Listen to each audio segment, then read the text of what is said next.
did not watch the show back then, so it was also interesting coming in to assist Pao for this.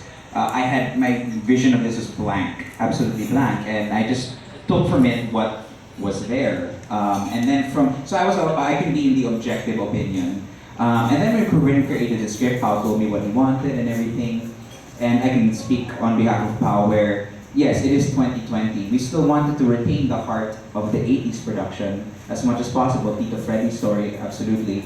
But then we knew that we had to make some changes for 2020.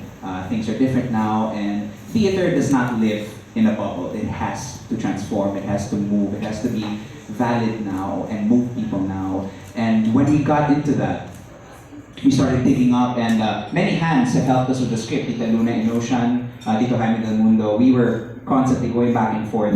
Add this scene, take this out, put this line in. I mean, it's wonderful working in an original production because you have that freedom, and you can see what works, what doesn't work in the rehearsal room, so it's always exciting. And then we finally found the seed in which I think we really wanted to, house this version of the show, and it's a story of forgiveness.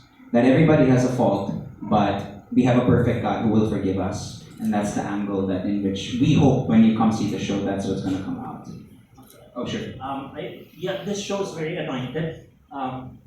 It actually show when I was doing because I was on board actually about last year or a year and a half ago, and Jingai told me that okay, we're doing Joseph the Dreamer, and we're doing it new. So I went back to the recordings that we have, the study tapes that I used to have before.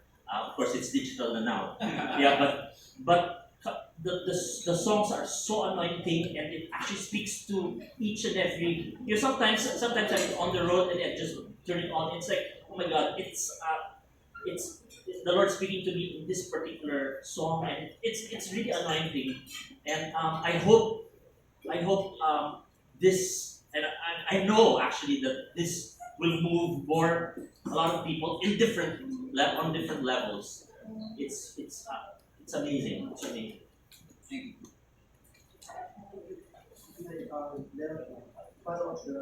How's it going? Oh my God, so much fun.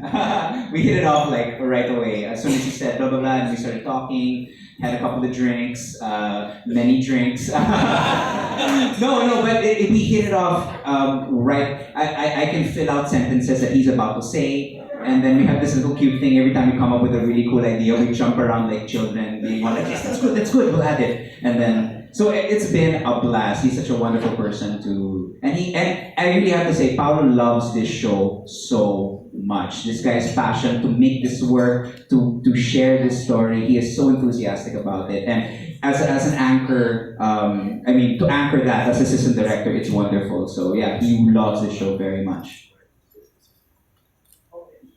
Since so tell us about your role in working with trumpets. Actually, my role is a new addition to the musical because the song was originally sung by the warden's mother.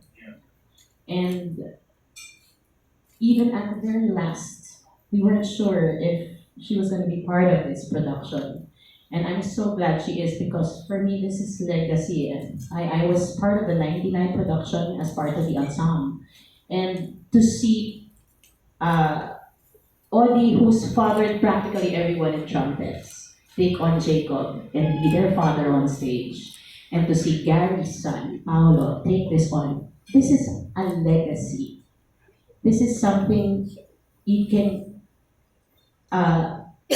really pass on to your children. And you'd think the message would diminish, but no, because the vessel evolves. It's so wonderful. I remember as a chorus member in 99, every show was an opportunity for praise and worship. It never felt like a show. It was the moment you were on stage, it was a prayer. And I said yes to this, not knowing if there was a part even to go back to what I used to do as ensemble because it was the best part. You got to sing each and every song. That's 2 hours of praise and worship. How often do you get that opportunity? I wanted to be back in that space. And now I just get to sing one song. But I begged them for my mic to be kept on the entire time.